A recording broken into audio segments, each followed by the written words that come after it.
A filosofia empirista. O empirismo é a posição filosófica que aceita a experiência como base para a análise da natureza, procurando rejeitar as doutrinas dogmáticas. Usado pela primeira vez pela escola empírica, uma escola de praticantes de medicina na Grécia Antiga, o termo empirismo deriva da palavra grega empeiria, que designa conhecimento ou habilidade obtida por meio da prática, sendo também a origem da palavra experiência por intermédio do termo latino experientia. Empiristas defendem que o conhecimento é primariamente obtido pela experiência sensorial. Alguns empiristas radicais vão além, afirmando que o conhecimento só é obtido pela experiência sensorial e por nenhuma outra forma.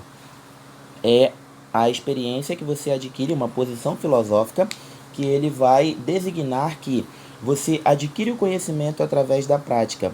Ele vai rejeitar as doutrinas dogmáticas. Ele foi usado pela primeira vez na escola empírica, na Grécia Antiga, e esse termo empirismo, ele vai nos remeter ao conhecimento e à habilidade que você adquire por meio da experiência. Conforme você vai praticando, você vai adquirindo o conhecimento. Se a postura racionalista foi dominante no pensamento europeu continental, o mesmo não podemos dizer sobre a Grã-Bretanha.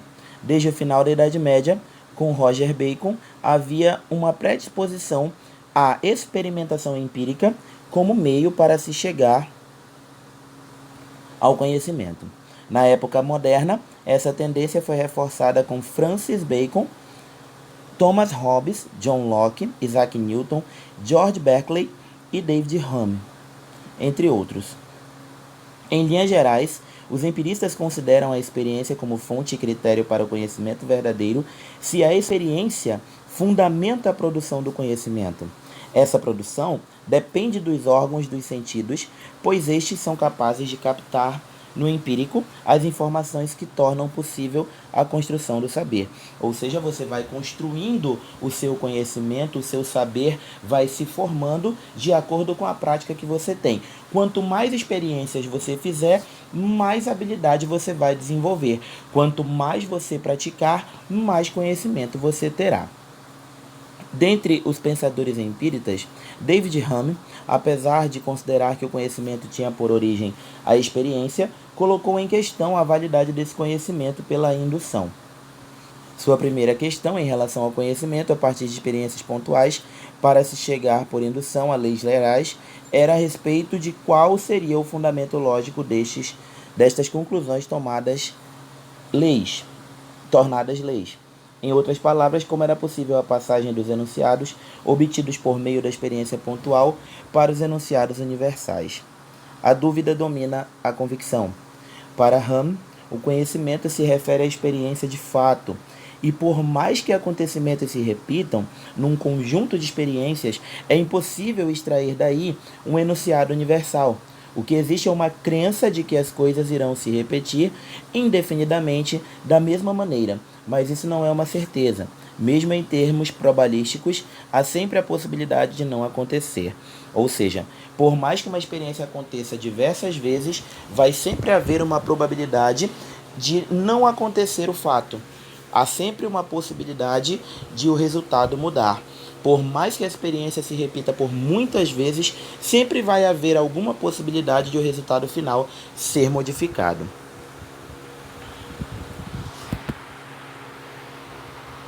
A posição empirista é frequentemente contrastada com o racionalismo, que estabelece a razão como origem do conhecimento independente dos sentidos. O conceito e a busca de evidências como fonte primária de conhecimento existiu durante toda a história da filosofia e ciência, desde a Grécia Antiga, mas foi com o surgimento do chamado empirismo britânico no século XVII que consolidou-se como uma posição filosófica específica, sendo o filósofo John Locke considerado o fundador do empirismo como tal. Mesmo após observar frequentemente a constante conjunção de objetos, não temos razão para tirar qualquer inferência concernente a qualquer outro objeto que não aqueles com que tivemos experiência. Ou seja, por mais que você observe muito um objeto, você não terá razão de dizer que fazer uma avaliação total daquele objeto. Ele precisa de cada vez mais prática para que essa habilidade seja desenvolvida. Como explicar a constituição de enunciados gerais? Rame afirmava que a nossa mente possuía uma espécie de mania de articular as coisas e afirmar supostos conhecimentos em relações de causa e efeito, em que algo sempre aparecia antes de outra coisa. Dessa condição de temporalidade antes-depois, a mente afirmava conhecimento. Contudo, a relação de causa e efeito poderia ser algo interior, base do funcionamento da mente. Se isso fosse verdadeiro, todas as afirmações sobre o conhecer poderiam ser colocadas em questão. Nós realmente se nós formos analisar, nós temos uma mania de atribuir relações, resultados baseados em questões de causa e efeito.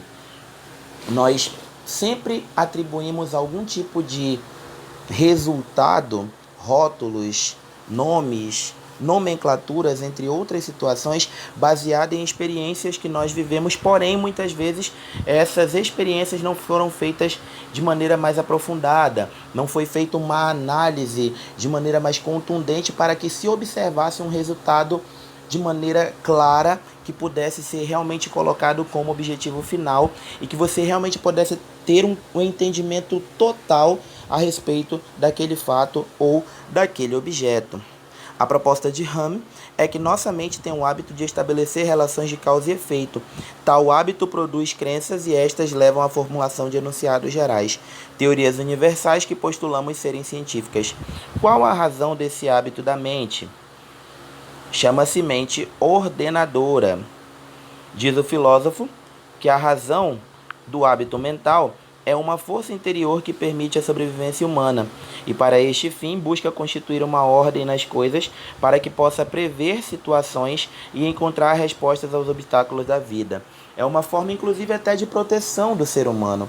Nós elaboramos essa ordem dentro da nossa mente, criamos regras gerais, criamos de uma certa maneira essa relação de causa e efeito para que nós possamos de alguma forma tentar prever outras situações, nos livrar de determinados medos de algumas situações, tentar entender o porquê do funcionamento de várias coisas, fazer com que nós pudéssemos evitar determinados medos antes mesmo que eles aconteçam. Portanto, é uma forma que a nossa mente cria barreiras de proteção contra medos que nós temos. Se por um acaso você tem algum trauma de altura, por exemplo, então a nossa mente cria bloqueios, cria mecanismos para tentar prever possíveis situações de medo em relação à altura, ou medo de algum animal feroz, ou de a picada de algum inseto. Então a mente vai criando esses mecanismos para tentar nos livrar, tentar prever possíveis situações de medo relacionadas àquela determinada situação. Aqui nós podemos observar um pequeno esquema baseado em realidade, processo sensível, sentidos, percepção, entendimento, processo abstrato e ideias. A percepção medeia o processo de conhecimento. De acordo com os empiristas, Rame discute a importância dos órgãos dos sentidos para a constituição do que chamamos de entendimento acerca do mundo. O empirismo psicológico. O Sol não há de se levantar amanhã, não é uma proposição menos inteligível e não implica maior contradição do que a afirmação do que ele se levantará. Para Rame, o empirismo psicológico, na medida que é imerso na subjetividade do sujeito e assentado em um processo associativo da mente que forma ideias e informa o que se diz ser conhecimento, a síntese de sua dúvida em relação ao processo associativo encontra-se nesse exemplo que acabamos de dar. É estar supondo que o Sol não se levantará no dia seguinte. O que existe é um hábito, construído pela mente a partir da conjunção de acontecimentos em sucessão. Sempre observamos a conjugação constante da noite e do dia. um depois do outro. Assim criamos o hábito associativo entre noite e dia. Consideramos que noite pode ser substituído pela letra A e que dia pode ser substituído pela letra B. Dessa forma, aceitamos como verdade que depois de A vem B. A noite segue-se o dia. Agora podemos, como uma equação algébrica, pensar que A pode ser qualquer coisa anterior a B. Esse hábito gera uma expectativa de que uma impressão A teremos na sequência uma impressão B. O que me garante isso? A repetição da sequência das impressões ou o hábito associativo? Se for a sequência das impressões, o que garante que essa sequência ocorrerá sempre? Se um prato cai em uma mesa, logo pressupomos que ele se quebrará ao atingir o chão. Mas pode ser que isso não aconteça. Nossa perspectiva está fundada em impressões sucessivas do mundo empírico. Isso não pode levar à validação de uma lei universal, de um enunciado geral do tipo: todos os pratos que caem da mesa se quebram ao colidir com o chão.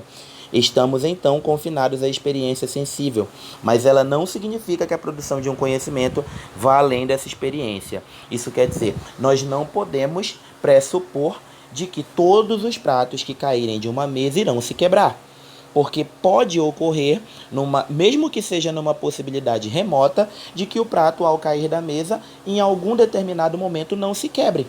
Não pode ser tornado uma regra geral. Porém, nossa mente, a mente humana, tem o hábito de criar leis gerais, de padronizar acontecimentos, de tentar criar regras, um conjunto de regras na tentativa de prever possíveis acontecimentos posteriores, de tentar criar esquemas para proteção da nossa própria mente, para a nossa própria segurança, para evitar problemas ou para evitar que esses medos possam nos causar algum tipo de perigo. Então, a mente humana tem o hábito de tentar prever possíveis situações de medo ou perigo. Isso também é chamado de empirismo psicológico, entre outras categorias que nós citamos no início.